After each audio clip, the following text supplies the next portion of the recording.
That's when my water broke. So giant gush of water.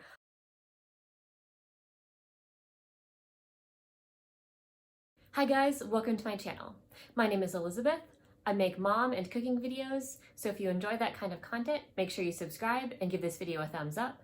And if you're already a subscriber, thank you so much for your support. Okay, so we got to the hospital parking lot about 10:15. We parked at the top of the parking lot. Then you have a sky bridge that you walk across, and then once you get in, it's like a check-in room, and then you go back to triage. Then they have the rest of the rooms just a short walk away from triage. So it was a pretty short walk from the car into the building. I actually had 3 contractions walking in. They were so intense at that point, I couldn't walk through them at all. I had to stop and breathe and do my coping, have my doula help me. She had just followed us to the hospital, so we got there about the same time. I remember when I was on the sky bridge, somebody from the hospital came and offered me a wheelchair, but I did not feel comfortable sitting at all. So I'm like, no, thank you, I need to walk. We got to the check-in office. I had already pre-registered, but you still have to check in and sign some paperwork. That's probably the most annoying thing about hospitals is ridiculous amounts of paperwork, but oh well. There was somebody else checking in, so they asked me to wait in the waiting room. I said, that's fine. I got a few steps toward the waiting room and I had a contraction, and I was doing my coping to work through it, and at the reception desk they saw me and they said, I'm sorry, we need to get her back first. So they made the other lady wait in the waiting room and checked me in. So I thought that was kind of funny because here I am like, oh, I'm fine. And they're like, no, you need to get back to triage right now. So I signed stuff as fast as I could. They sent me back to triage and had my husband fill out the rest of the paperwork. They wanted me to be in the bed in triage to check me, and they do an ultrasound just to make sure the baby is head down. I did not want to be in the bed because it was not comfortable, but that was pretty much the only way they could do it. So I laid on my side in the bed. That seemed to be a little bit easier, and I would squeeze my doula's hand so hard when I had a contraction. Hopefully I didn't hurt her hand too bad. But that was how I was kind of working through contractions at that point. I started to feel a little bit of the urge to push, so I said something to my doula. So she tried to find a nurse. At the same time, I needed her to help me work through contractions, so she's kind of going back and forth. And then she saw a nurse. She's like, we're in here breathing, not to push. So I definitely need someone ASAP. So the nurse came in, checked me. This was at 10:40. I was 8 centimeters dilated with a bulging bag of water. And they were able to do the ultrasound to confirm Dominic was head down.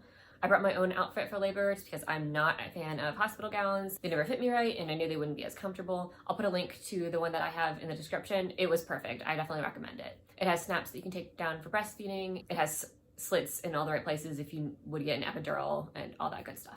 And it was super soft and it looked pretty. So I changed it to that, and then they had assigned me a room.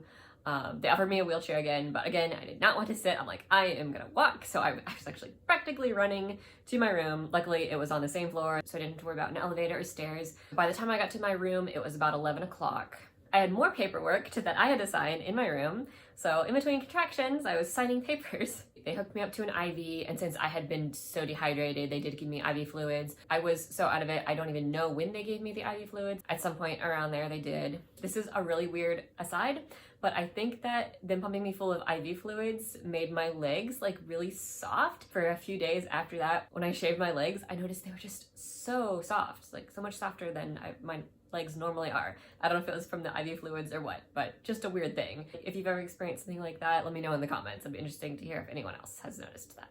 11 o'clock, I got the IV. They hooked me up to monitoring. My hospital at that point had two rooms with tubs. They have one really nice like natural room with a built-in tub, and then they had another room that was just a normal hospital room with a tub stuffed in there. It was so intense, I couldn't even think about the tub. The nicer tub room actually already had somebody in it, so I couldn't go to that one if I wanted to. They've actually done renovations since then, and I believe they have 4 tub rooms, so I'm hoping I will be able to get to the hospital earlier and try that out with this birth. I worked through contractions for about 15 more minutes. My water still hadn't broken. Then I started to feel the urge to push a little bit more. You don't want to start pushing unless you get checked, because if you push too early, that can just make your cervix swell and the baby hits up against it, but the baby can't get out. That can just cause damage and cause it to take longer. You could end up having to have a C-section. So you definitely don't want to push until you get checked and a care provider says, okay, you're dilated to 10 centimeters and you can push now. So she checked me. She said I was 10 centimeters with an anterior lip, which means there's just a little bit of cervix, but she said I could start pushing. Sometimes they can push that out of the way. So I'm not sure if she did push that out of the way or if it just wasn't enough that it would cause swelling. Also, when she checked me, that's when my water broke. So giant gush of water. She said like she had just barely touched my bag of water. She wasn't trying to break it. She called it a spontaneous rupture of membranes. The bad thing about your water breaking is it actually kind of gives a cushion. So the next few contractions after my water had broken were extremely painful. Then I was able to start pushing. And when you're pushing, it's different breathing, it's a different sensation. It actually was a little bit better than having those contractions. I still felt comfortable standing up. I still didn't want to get in the bed, so they told me I could try to push standing up. So I did a few times. This is when things got really crazy. Dominic's heart rate was dropping, and it's normal for the heart rate to drop. But in between contractions, when you have that rest period, it normally will come back up. And my contractions were so close together and he wasn't handling it super well. So what's happening is his heart rate wasn't recovering. It was staying down. That's not good. That can be really dangerous for the baby. So more people started coming in the room at this point. They wanted to try and do everything they could to get baby's heart rate to recover. They gave me oxygen. They had me go in the bed and go on my side, on my back, try several different positions, and nothing was working. But at that point, since I was fully dilated, they said, okay, we just need to concentrate on getting this baby out. Since at that point, everything became higher risk, they did have the OB that was on call come in. The vast majority of the time I was in the bed, my eyes were closed. That was just my way of dealing with contractions.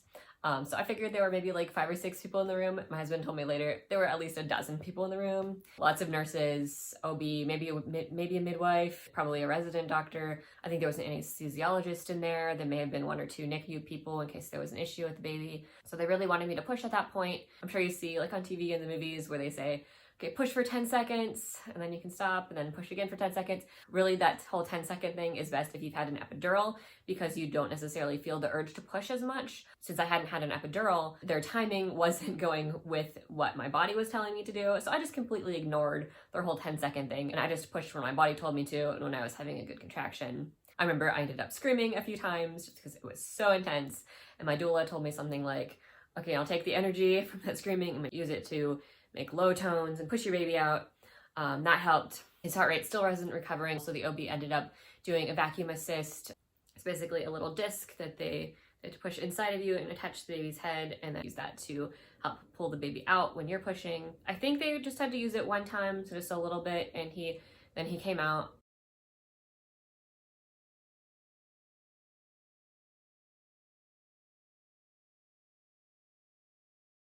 After all of that, he was born at 11:31. So I was only actually in the pushing phase for about 15 minutes, which for a first time is actually pretty short. Then my labor altogether about 7.5 hours. For a first pregnancy and labor is definitely on the shorter side. So they gave Dominic to me right away. I definitely thought that I was going to cry, but I specifically remember I didn't cry, but I was so full of emotion. And I just kept thinking over and over, I love you so much, I love you so much.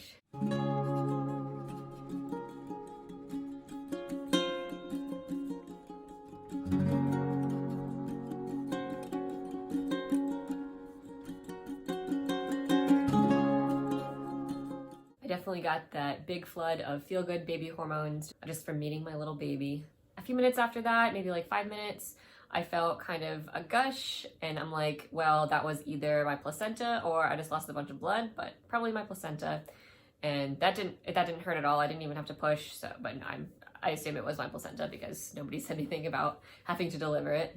We had his umbilical cord blood banked. So actually one of the nurses took the cord blood and took care of that. And then my husband called to have one of their medical couriers come to the hospital and pick up our blood kit and take that off for storage. I really wanted to see my placenta. I think stuff like that is so cool. I will post a picture of it here. If you don't want to see it, just skip ahead 5 seconds.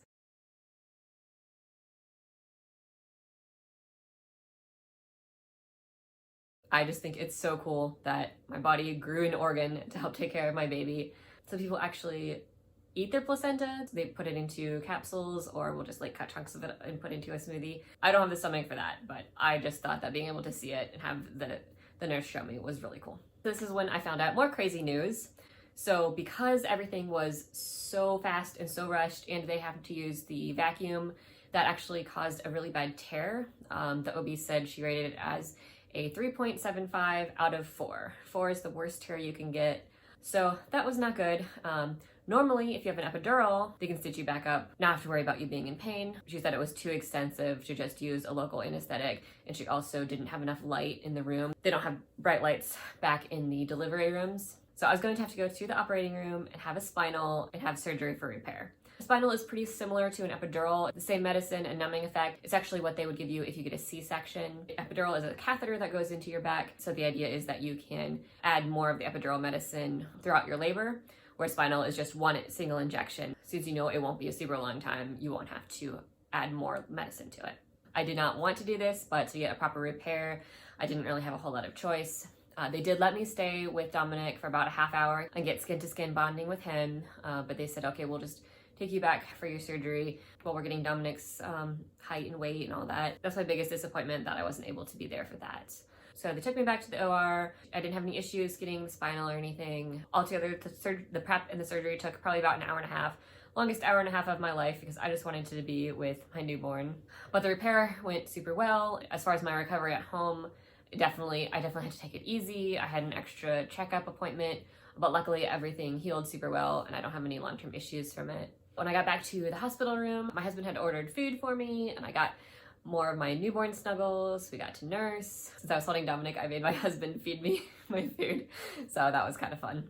That's most of it. Pretty much the only other issue we had in the hospital was Dominic's blood sugar ended up being a little bit low. They always test the blood sugar after if there's any kind of trauma during the birth. They wanted me to give him a little bit of formula just to help with that. That's pretty much all of it. He was 7 pounds, 2 ounces, 20 inches. I absolutely love hearing birth stories. So if you have one or if you have any questions, feel free to leave a comment about it below. Thank you so much for watching. I really appreciate your support. Make sure you give this video a thumbs up and subscribe.